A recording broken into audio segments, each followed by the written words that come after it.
มื้อนี้เป็นวันที่7มื้อนี้รุ่งอรุณเนาะเพิ่นมารับเครื่องเองเนาะส่วนหลายถ้าแม่ค้าฝากบริษัทรุ่งอรุณแม่นบริษัทเพิ่นจะมารับเองหน้าร้านเลยเด้อออเดอร์มื้อนี้ก็10ผืนเนาะลูกค้าเนาะสำหรับลูกค้าต่างแขวง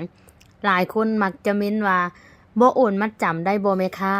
บ่ได้เด้อลูกค้าเด้อและก็บ่เป็นหยังถ้าลูกค้าบ่โอนมัดจำแม่นบ่ได้ผ่าเสื้อนำแม่ค้าราคาส่งเด้อโอนมัดจำเพียงแต่200,000กีบลูกค้าก็ได้ผ้าเสื้อแบบนี้ไปแล้วผ้าเสื้ออย่างพลาปุ่น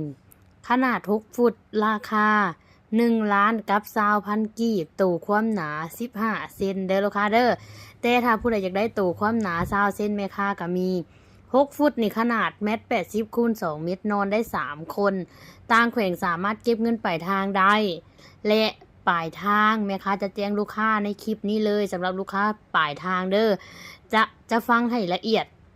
ก่อนสั่งซื้อได้เนาะโอนมาจำ200,000กีบเด้อลูกค้าเด้อและสำหรับลูกค้าอยากได้ตัวหนา20เซนทางห้านเฮาก็มีคือกันผ้าเสื้ออย่างพลาปุ่นความหนา20เซนขนาด6ฟุต1.80 คูณ 2 เมตรราคา1,160,000กีบฟังบ่ผิดแน่นอนได้ตัว6ฟุตเด้อนอนได้3คน1,160,000กีบ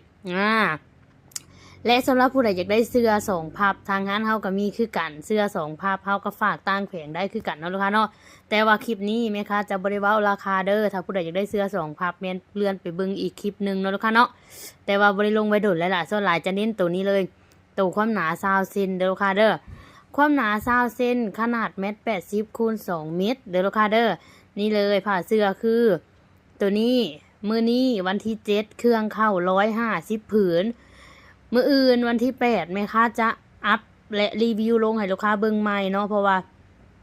มื้อนี้เครื่องเข้าค่ำแฮงลงเครื่องแล้วประมาณ 7:00 นแลงก็เลยแบบว่ามันมืดบ่ได้ถ่ายให้ลูกค้าเบิ่งเนาะลูกค้าเนาะส่วนตัวเอาขึ้นรถอยู่ในตอนนี้ก็เป็นตัวความหนา15เซนเด้อ